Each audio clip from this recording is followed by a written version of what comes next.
This notes video is for my Blue Group students. I'm going to work through the first part of the notes for section 2.1.2 with you so that when we come together as a whole class on Friday this week, we can all be on the same page. So this section is all about more angle relationships and formed in a certain situation when we have two lines cut by a transversal. And I'll explain what that is in just a minute.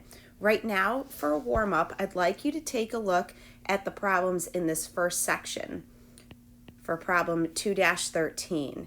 There are 4 figures shown, and in each figure there are 2 angles that are marked by letters. So angles A and B, C and D, F and G, and H and K. What I'd like you to do is pause the video, and on your notes worksheet that you were supposed to pick up after the test, I'd like you to go through and tell me, write down on your notes worksheet, what the angle relationship is between the 2 angles that are marked. So not only name that relationship, are they supplementary, are they complementary, are they vertical angles, are they congruent angles, and also what that tells you about their measures. Okay, let's check your answers. In part A, angles A and B are supplementary, which means they should add to 180 degrees. In part B, angles C and D are vertical angles.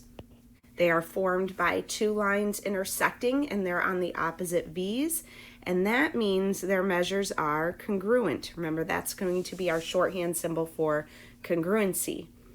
In C, angles F and G make up a larger angle that has a box in the corner. That box tells us the larger angle measures 90 degrees, so that means F and G must be complementary, which means they add to 90 degrees. And in part D, angles H and K are opposite the 2 congruent sides in an isosceles triangle, which means they must be congruent to each other. In geometry, we define a transversal to be a line that crosses 2 or more other lines.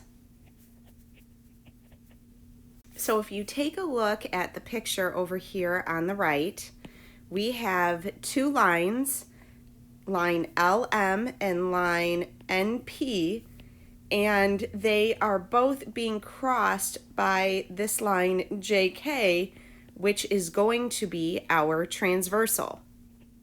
In this figure, we have lines LM and lines NP parallel to each other. Now, if we take a look at that diagram with the 2 parallel lines and transversal JK slicing through them, imagine taking this image and cutting it in half right across this dotted line. And imagine taking these 4 top angles and sliding them down the transversal until we get to the bottom group of angles right here.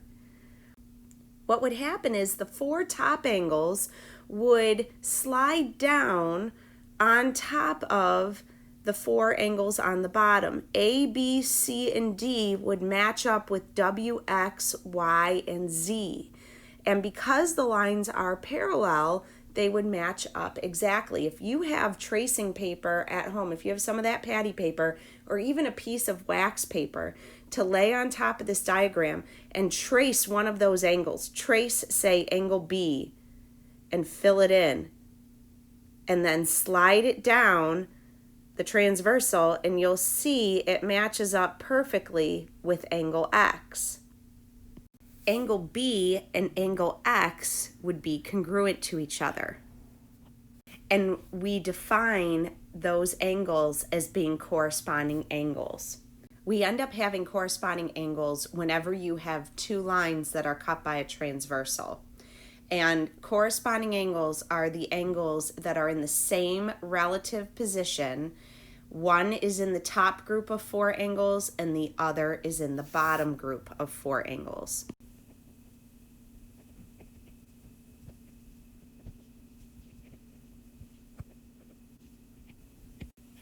Okay, so now using our definition of what corresponding angles are, and remembering that we've already found one pair of corresponding angles, angle B and angle X, I'd like you to work through these next two problems for me and determine what other pairs of corresponding angles there are in the figure. And in part B, if angle B is 60 degrees, how can you use your angle relationships that we learned previously, so supplementary, complementary, and vertical angles, to help you figure out other angle measures in the top group? And then how can you use what you know about corresponding angles, that they are congruent to each other, to figure out angle measures in the bottom group? Okay, let's check your work for those last two problems. So I've listed all the pairs of corresponding angles. Besides angles B and X, we have angle pair A and angle W. Those would be a pair of corresponding angles. C and Y are another pair of corresponding angles, and D and Z are the last pair of corresponding angles. And in each of these pairs, the two angles are congruent to each other because they are exact copies. In part B, if angle B is 60 degrees, I've listed all the measures of the other angles. In the top group, we can use supplementary and vertical angles to help us figure out the other angle measures. Angle A and angle B are supplementary angles, which means they add up to 180, so angle A would have to be 120 degrees. Angle C is vertical to angle B, so that would mean they're the same measure, or 60 degrees. And angle D is vertical to angle A. It's also supplementary to angle B, so either way it would have to be 120 degrees. And then the top four angles produce copies on the bottom when we slice the two parallel lines with a transversal, which means W, X, Y, and Z are going to have the same measure as their corresponding angle in the top group. So this finishes the notes that I wanted to get through with you before Friday. You should have filled out your notes worksheet, and then when we meet on Friday, we will continue with the back side of the notes as an entire class.